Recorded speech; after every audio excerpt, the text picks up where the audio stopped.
ഇന്ന് രാവിലെ ഇടയത്താഴത്തിന് എഗ് കുറുമയാണ് കേട്ടോ ഉണ്ടാക്കുന്നത്. എഗ് കുറുമയും ചപ്പാത്തിയാണ് കേട്ടോ. അപ്പോൾ നിങ്ങൾക്ക് ഇതിൻ്റെ റെസിപ്പി വേണമെങ്കിൽ താഴെ കമൻറ്റ് ഇടണേ. അപ്പോൾ എല്ലാവരും ഉണ്ടാക്കുന്നതാണെന്ന് അറിയാം, എൻ്റേതായ സ്റ്റൈൽ ഞാൻ പറഞ്ഞുതരാം കേട്ടോ. അത് കഴിഞ്ഞ് ഇടയത്താഴം എല്ലാം കഴിഞ്ഞ് ഉറങ്ങി, നിസ്കാരമൊക്കെ കഴിഞ്ഞ് ഉറങ്ങി എണീറ്റിട്ട് വീണ്ടും റെഡി ആവുകയാണ് കേട്ടോ. എങ്ങോട്ടാണെന്നറിയോ, കൊല്ലം ഷോറൂമിലേക്കാണ് പോകുന്നത്. ഇപ്പോൾ ഏകദേശം 1 മാസത്തോളം ആയിട്ടോ ഞാൻ കൊല്ലം ഷോറൂമിൽ പോയിട്ട്. അവിടെ ചെന്നിരുന്ന് ഷൂട്ട് എടുക്കണം. അതുപോലെ തന്നെ ഇന്നൊരു ഇഫ്താർ പാർട്ടിയും ഉണ്ട്, അങ്ങനെ അവിടെയും പോകണം. അവിടെ ചെന്ന് നേരെ നമ്മളെ സെക്യൂരിറ്റീസിനെയൊക്കെ കണ്ടിട്ട് അകത്തോട്ട് കയറുകയാണ്. അവിടെ ചെന്നപ്പോൾ ഞാൻ ഞെട്ടിപ്പോയി കേട്ടോ. കൊല്ലം ഷോറൂം അടിപൊളിയായിട്ട് ഡെക്കറേറ്റ് ചെയ്ത് വെച്ചിരിക്കുന്നത് കേട്ടോ. താജ്മഹലൊക്കെ ഇപ്പോൾ ഈദിനെ വരവേറ്റുകൊണ്ടാണ് എല്ലാം ചെയ്തിരിക്കുന്നത്. പിന്നെ അത് കഴിഞ്ഞ് പെട്ടെന്ന് ഞാൻ എന്തൊക്കെ ഷൂട്ട് ചെയ്യണമെന്നുള്ള ഐറ്റംസൊക്കെ നോക്കിയെടുക്കുകയാണ് കേട്ടോ. പിന്നെ അവിടെ ഉള്ളവരെല്ലാം വിശേഷമൊക്കെ പറഞ്ഞുകൊണ്ടിരിക്കുകയാണ്. പിന്നെ ഇതിൻ്റെ ഇടയിൽ ഷൂട്ട് നടക്കുന്നുണ്ട്. അങ്ങനെ ഇഷ്ടം പോലെ ഒരു 5-6 വീഡിയോ ഷൂട്ട് എടുത്തു കേട്ടോ. അന്നത്തെ ദിവസം പോയതേ അറിഞ്ഞില്ല, രാവിലെ തൊട്ട് വൈകുന്നേരം വരെ ഷൂട്ടായിരുന്നു കേട്ടോ.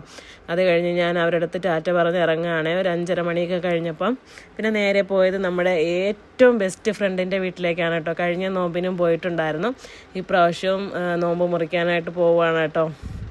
അങ്ങനെ അവിടെ ചെന്ന് വിശേഷമൊക്കെ പറഞ്ഞ് ഇരിക്കുകയാണ്. പിന്നെ നോമ്പ് മുറിക്കാനായിട്ട് നമ്മൾ പുറത്താണ് കേട്ടോ ഇരിക്കുന്നത്. കായൽക്കരയിലാണ് കേട്ടോ ഈ വീടിരിക്കുന്നത്. അത്രയും ഭംഗിയാണ് അവിടെ. അതായത് അവിടെ ഇരുന്ന് നോമ്പൊക്കെ മുറിക്കുമ്പോൾ ഭയങ്കര ഒരു കാമാണ് കേട്ടോ. നല്ല ഒരു അന്തരീക്ഷമാണ് അവിടെ, നല്ല ഭംഗിയാണ് ഗാർഡനൊക്കെ ആയാലും.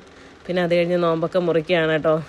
നല്ല ഇഷ്ടം പോലെ സ്നാക്സ് ഉണ്ടായിരുന്നു. അത് കഴിച്ച് എനിക്ക് മെയിൻ കോഴ്സ് കഴിക്കാനേ വയറ്റിൽ സ്ഥലം ഉണ്ടായിരുന്നില്ല കേട്ടോ. അത്രയ്ക്ക് വയറ് നിറഞ്ഞു പോയി കേട്ടോ. പിന്നെ അത് കഴിഞ്ഞ് അവിടെ നിന്ന് സമയം പോയത് ഒട്ടും അറിഞ്ഞില്ല, സംസാരിച്ച് അങ്ങനെ രാത്രിയായി വീടെത്തി.